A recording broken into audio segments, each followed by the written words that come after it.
Мага ким жооп берет? Бүгүнкү налогтон барбы? Зергер бөлүмдөрдөн түшкөн налогтун абалы кандай? Саламатсыздарбы? 24-жылы, например. Бул зергер деп өзүнчө бизде статистика жок.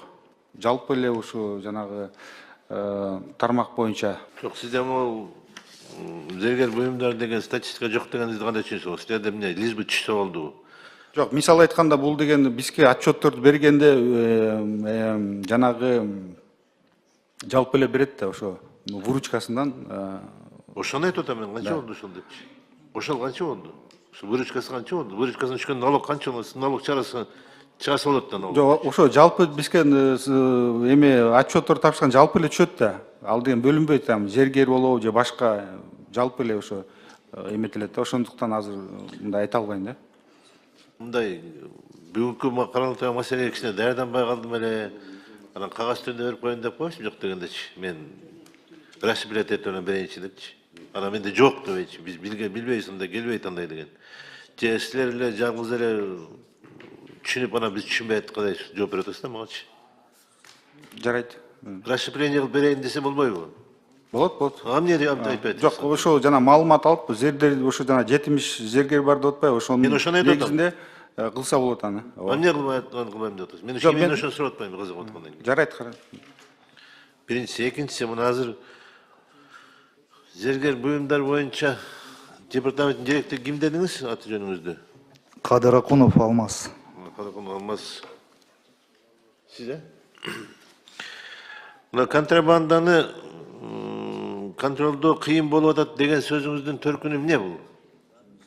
Таможня иштебей атабы? Же мамлекеттик функциялардын баардыгы иштебей калдыбы? Сиз муну жөнүндө маалыматыңыз барбы?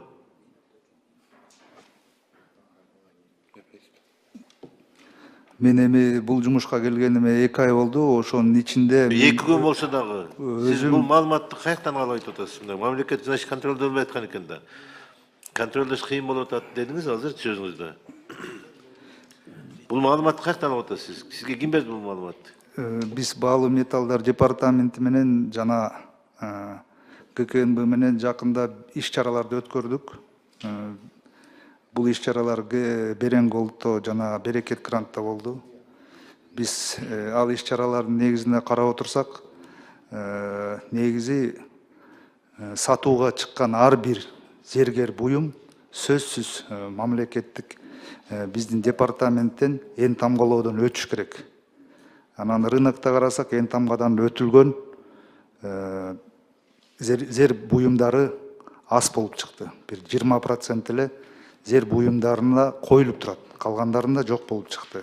Источник происхождения каяктан келген, Турциядан келгени билинип атат, бирок ким алып келип бергени бияктан эле алдык деп атышат да. Биздин ошондой божомолубуз, бул божомол. Баалуу металлдардын божомолу боюнча ушундай иш чаралар болуп атат деген Бул гана. иш чаралар качан өттү? Качан өткөрдүңөр? 2 жума болду. 2 жума болуптур. 2 жумадан бери эмне деген анан жыйынтыкка келип атасыз? Сиз кандай деген чара көрөм, эмне кылам деген оюңуз бар? Биз бардык ушул зер буюмдарын саткан сатуучулар менен жумуштарды үзгүлтүксүз жүргүзөбүз. Эмне жумуш? Анан эмне барып будете уговаривать или упрашивать его, да, мындай алып келбегилечи деп суранасыңар, эмне кыласыңар? Жок, эми кадимкидей эле тартипте сөз иштерди алып барабыз, милдеттүү түрдө. Биринчиден разъяснительный работалар жүргүзөбүз, экинчиден биз мыйзам боюнча ар бир сатылган зер буюму сөзсүз опробование клеймеден өтүш керек. Өтпөсө анда административдик чаралар көрүлөт. Кандай чараны кандай чара көрө аласыңар мыйзам боюнча? Мыйзам боюнча эми штрафтары 28 000 сом жана 55 000 сом. Ал кайсы жерде көрсөтүлгөн? Ал административный кодексте бар. Сиз мындай мен суроомо толук түшүнүп атасызбы же түшүнбөй атасызбы билбейм. Ушу 2 жумадан бери эмне деген жыйынтыкка келип атасыз? Кандай кылып бир мыйзамды өзгөртүп киргизебиз? Устап контрабанда келбешти. Анан могу сүйлөп атканда итеп сөйлөш керек. Муну алып келгенди контролдош кыйын болуп атат дегенди итеп керек. Кандай кыйын болуп атат? Бизде андай кыйын болуп атат деген, значит, бул таможня иштебей атат деген сөз да. Туурабы? Я так понимаю. Козбек Кашалич, уруксат берсеңиз мен толтуруп коеюн. Бул боюнча иш-чара жүргөн, ошонун жыйынтыгы боюнча сатуучулардын көптөгөн товарлары изъятие болуп, бүгүнкү күндө ошол ар бир сатып алынган сатылуучу товарлардын документтерин тактоо иштери жүргүзүлүп атат да. Азыр биздин департаменттин балдары ар бир ошол сатуучу менен иш алып барып атат. Кайсы жактан келген бул продукт, бул товар, ошолордун баардыгын документтерин алып келип тастыктоо иштерин жүргүзүп атышат да. Ошондой изъятие болгон алтын зергер буюмдардын саны канча? Раз дело на это пошло. Баш аягы 82 килограмм азыр. Эмне 82 бар? 82 эмне? Зер буюмдары алтын. Количествосу же эмне? Массасыбы? Килограммы. 82 түрү барбы? Килограмм.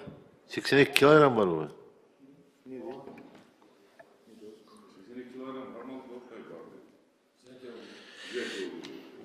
Бул официально жанагы сатып аткандардан изъятие болгондорбу же алып келаткандагы Жок, сатып аткандардан, алынгандарбы? Жана Берен Голд, да кайсы дедим? Берен Голд Берекет гранттан. Берекет грантта сатып аткандардан ошо изъятие болгондор да. А таможнядан алынгандар канча контрабандный груз былтыркы жылкы?